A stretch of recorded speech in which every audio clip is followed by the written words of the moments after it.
দেখেন আমার মা কল দিছে, বাজে কয়টা? দেড়টা। বউ আছে, দেই নাই।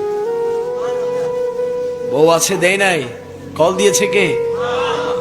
এটাই মা। মার ওয়াজ করছি, মা কল দিচ্ছে। ওই মাকে কষ্ট দেওয়া যাবে? ওই মাকে কোনোভাবে কষ্ট দেওয়া যাবে? দেড়টা দুইটা বাজে, দুনিয়ার সবাই ঘুমাইলো, সন্তানের জন্য মা ঘুমায়। যে সন্তানটা তো আমার পেট থেকে বের হয়েছে, যার পেট থেকে বের হয়েছে সে জানে কত কষ্ট। প্রত্যেক মা তার সন্তানকে কত মায়া করে, এটা কেউ কল্পনা করতে পারবেন না। সুতরাং দুনিয়ার জমিনে মা বাবাকে কষ্ট দেওয়া যাবে? এ বাবা মাকে মারে, এটা তো কল্পনার মধ্যে আসে না। কিভাবে সম্ভব বাবা? বয়ান করতে এসেছি, ওয়াজ করতে এসেছি, খোদার কসম মার কপালটাতে চুমু দিয়ে এসেছি, মায়ের কদমে চুমু দিয়ে এসেছি। যে মা খেয়ে না খেয়ে শীত বর্ষা গরম সবকিছুকে ত্যাগ করে আমার আপনাকে দুনিয়ার আলো দেখিয়েছে। যে মায়ের পেটের মধ্যে আমি আপনি একটা নয়, দুইটা নয়, 10টা নয়, শত শত হাজার হাজার লাথি দিয়েছি। ওই মা লাথি সহ্য করেছে। ওই একটা লাথি যদি আমরা আমাদের বাবার পেটের মধ্যে দিতাম, আমাদের বাবার সাথে সাথে মৃত্যুবরণ করত। কিন্তু ওই জনম দুঃখিনী মা শত লাথি সহ্য করে বলেছে, আমার জাদুমণি, আমার সোনামণি যখন দুনিয়ার জমিনে আসে, ওই সোনামণির চেহারা দেখার সাথে সাথে আমি মা আমার সকল দুঃখ কষ্ট যন্ত্রণা মুহূর্তে ভুলে যাই। জুড়ে বলেছি, ওই মাকে যদি কোনো সন্তান কষ্ট দেয়, আল্লাহ বলে মাকে তো তুই কষ্ট দিচ্ছিস না, আমি আল্লাহ তাআলাকে কষ্ট দিচ্ছিস। কোন সন্তান যদি মাকে কষ্ট দেয়, আঘাত করে, খোদার আরশটা কেঁপে যায়, খোদার আরশটা কেঁপে যায়।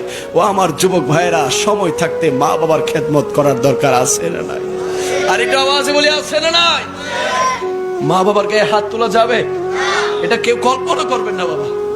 মা বাবা আল্লাহ তাআলার পক্ষ থেকে বড় নিয়ামত। মা বাবা যদি ভুল করে, কোনো সন্তান সেই ভুল ধরার ক্ষমতা রাখে না। মা বাবার মাধ্যমে এসেছেন বাবা আল্লাহর হাবিব কামলি ওয়ালা নবী। মসজিদে নববীতে বসা সাহাবায়ে কেরামরা প্রশ্ন করতে লাগলেন, ইয়া রাসূলুল্লাহ, ইয়া হাবিবাল্লাহ, আমাদের সবচেয়ে উত্তম ব্যবহার পাওয়ার সবচেয়ে যোগ্য দাবিদার কে? আমার নবী বলে দিলেন, 1 নম্বর হচ্ছে তোমাদের মা। জুড়ে বলি সুবহানাল্লাহ। আবার প্রশ্ন করলেন, ইয়া রাসূলুল্লাহ, তারপরে কে? আমার নবী বলে দিলেন, তোমাদের মা। আবার প্রশ্ন করলেন, ইয়া রাসূলুল্লাহ, তারপরে কে? আমার নবী বললেন, তোমাদের মা। আবার প্রশ্ন করলেন, ইয়া রাসূলুল্লাহ, তারপরে কে? আমার নবী বলে দিলেন, তোমাদের বাবা। জুড়ে বলি সুবহানাল্লাহ। অনেক যুবক ভাইরা আছো যারা মাকে বলতে পারো, মা গো অনেক ভালোবাসি, অনেক মহব্বত করি, কিন্তু বাবাকে কখনো বলে হয়ে ওঠে না যে বাবা তোমারে অনেক ভালোবাসি। অনেকের বাবা সারাদিন কাজ করে, কষ্ট করে, মাটি কাটে, দোকানদারি করে, চাকরি করে। আবার অনেকের বাবা আছে সারা জীবন প্রবাসের জীবনে বছরের পর বছর নিজের জীবন যৌবনটাকে কুরবান করে দেয়। ওই বাবা যখন ঘরের মধ্যে আসে, সন্তান বলে, বাবা রে আমার এটা চাই, ওটা চাই, আমার এটা লাগবে, ওটা লাগবে।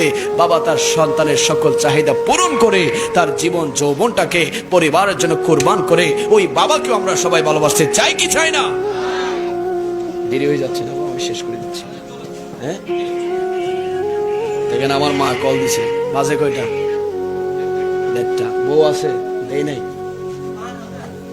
বউ আছে, দেই নাই। কল দিয়েছে কে? এটাই মা। মার ওয়াজ করছি, মা কল দিচ্ছে।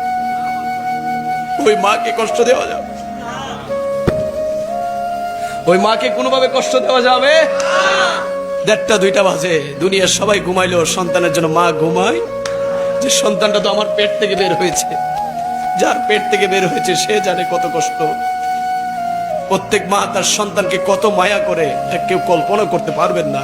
সুতরাং দুনিয়ার জমিনে মা বাবাকে কষ্ট দেওয়া যাবে? আজকের মাহফিল থেকে সর্বশেষ শিক্ষা, যারা মা বাবাকে বুঝে না বুঝে কষ্ট দিয়েছো যুবক ভাইরা, আজকের মাহফিল থেকে ঘরে যাবে, যাদের মা আছে, বাবা আছে, মায়ের কদমে একটা ছোঁয়া দিবে, মায়ের হাতে একটা ছোঁয়া দিবে, মায়ের কপাল একটা ছোঁয়া দিবে, বাবার কদমে একটা ছোঁয়া দিবে, বাবার হাতে একটা ছোঁয়া দিবে, বাবার কপাল একটা ছোঁয়া দিয়ে বলবে, মা ও বাবা, ভুল করেছি, অন্যায় করেছি, বুঝে না বুঝে তোমাদের অন্তরে আঘাত দিয়েছি, টর্চার করেছি, নির্যাতন করেছি, জুলুম করেছি, মা গো ক্ষমা করে দাও, বাবা ক্ষমা করে দাও। কোন সন্তান যদি ক্ষমা চাওয়ার মতো চাইতে জানে, আমার আল্লাহ তাআলা মা বাবার মনটাকে এত নরম করে দিয়েছে, সন্তান ক্ষমা চাইলে মা বাবা সন্তানকে ক্ষমা করে দেয়। জোরে বলে সুবহানাল্লাহ।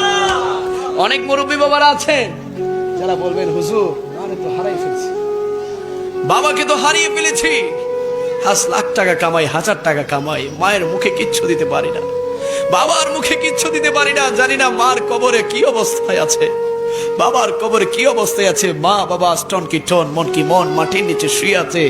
জানি না তারা কোন অবস্থায় আছে, কিভাবে ক্ষমা চাইবো, কিভাবে মাফ চাইবো। আল্লাহর হাবিব বলছেন, ও আমার উম্মতেরা, দুনিয়ার জমিন থেকে তোমাদের মা বাবা যাদের চলে গিয়েছে, তোমরা উযু বানিয়ে তোমরা মা বাবার কবরের পারে যাও, কবরের পাশে দাঁড়িয়ে তোমরা সূরা ফাতিহা পড়ো, তোমরা সূরা ইখলাস পড়ো, তোমরা কয়েকবার আমি নবীর উপর দুরূদ শরীফ পড়ো, পরে পরে আল্লাহর দরবারে হাত তুলো, ভিক্ষার 2টা হাত তুলে ফরিয়াদ করো, রব্বির হামহুমা কামা রাব্বায়ানি সগীরা, রব্বির হামহুমা কামা রাব্বায়ানি সগীরা।